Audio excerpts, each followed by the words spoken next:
Halo semua, perkenalkan nama saya IGD Yuda Putra, NIM 13. Di sini saya akan mempresentasikan mengenai penentuan kadar timbal dalam air dan sedimen. Adapun tujuan dari presentasi ini adalah menentukan kadar Pb pada perairan dalam air.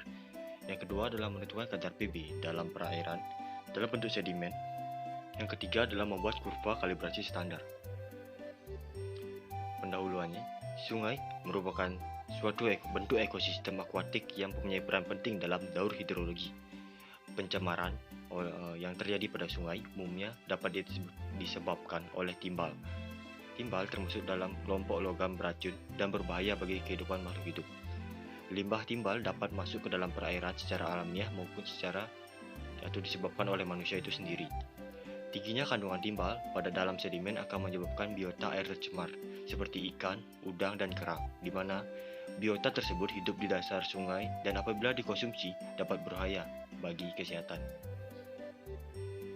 Selanjutnya, adapun alat dan bahan yang digunakan pada praktikum ini, yang pertama itu adalah spektrofotometer serapan atom, yang kedua itu adalah bukur, ketiga Erlenmeyer, penangas air, dan juga adapun bahan-bahan yang digunakan seperti timbal nitrat, asam sulfat, asam nitrat, dan juga ada aquades dan juga sampel dari perairan. Berikut ada prosedur kerja yang dilakukan. Pada Pb dalam air, kita mengikuti prosedur yang di atas, yang dimana diambil sampel sebanyak 20-50 ml, kemudian ditambahkan dengan 5 ml asam nitrat pekat.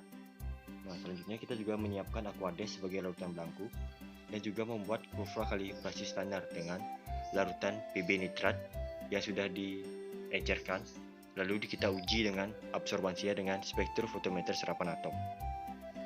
Hal yang sama juga berlaku untuk Pb dalam sedimen. Namun, pada Pb dalam sedimen kita harus mempersiapkan sampelnya terlebih dahulu, yaitu pertama kita harus melarutkan 1 gram sedimen ke dalam air raja atau campuran dari asam nitrat dengan asam sulfat. Yang kedua, kita digesti dengan ultrasonic bed pada suhu 60 derajat Celcius selama 45 menit. Kemudian kita panaskan pada hot plate pada suhu 140 derajat Celcius selama 45 menit dan juga kemudian kita saring. Filtrat tersebut kemudian diencerkan menjadi 50 ml dan selanjutnya diuji absorbansinya dengan spektrofotometer serapan atom. Berikut adalah data-data yang diperoleh dari percobaan, baik itu data absorbansi larutan standar untuk kurva kalibrasi, data absorbansi sampel air, dan juga data absorbansi sampel dari sedimen itu.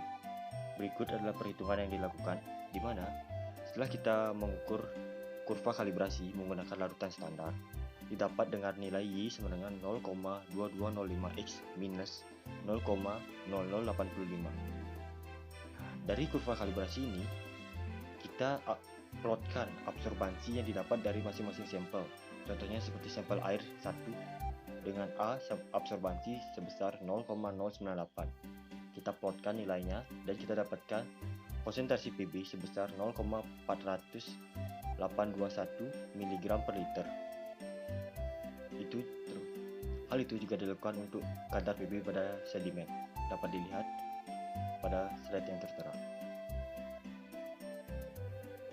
Pembahasan. Berdasarkan perhitungan, didapatkan kadar Pb dalam air dan juga kadar Pb dalam sedimen sebagai pada tabel berikut. Berdasarkan peraturan pemerintah nomor 82 tahun 2001 tentang baku mutu maksimal kadar Pb dalam air, yaitu sebesar 0,003 mg per liter. Berdasarkan data tersebut, diketahui bahwa kualitas air pada sampel tergolong tidak baik karena kadar Pb yang diperoleh jauh melampaui batas maksimal yang ditentukan. Hal ini menandakan bahwa perairan pada sampel sudah tercemar oleh logam berat timbal yang kemudian terakumulasi di dalamnya dalam bentuk sedimen. Tingginya kadar timbal dalam air dan juga dalam sedimen itu dipengaruhi oleh lingkungan sekitar perairan yang terdapat aktivitas manusia, industri maupun serta pembuangan sampah rumah tangga yang menjadi salah satu faktor pencemaran perairan. Berdasarkan uraian tersebut, dapat disimpulkan bahwa kadar Pb rata-rata dalam sampel yaitu sebesar 0,4743 mg per liter dan juga kadar PB rata-rata dalam sedimen sebesar 134,5267 mg per kilogram. Didapat juga persamaan regresi linier yang diperoleh yaitu Y sebesar Y sama dengan 0,2209x minus 0,0084. Presentasi ini dikutip dari percobaan analisis pencemaran logam tidak timbal di Badan Sungai Babon Kecamatan Genuk Semarang yang ditulis oleh Budi Astuti, Raharjo dan juga Yunita pada tahun 2016 yang sudah dipublikasikan pada Jurnal Kesehatan Masyarakat volume 4 nomor 5. Sekian yang dapat saya sampaikan. Mohon maaf jika ada kekurangan dan juga ada terdapat kendala pada slide. Terima kasih.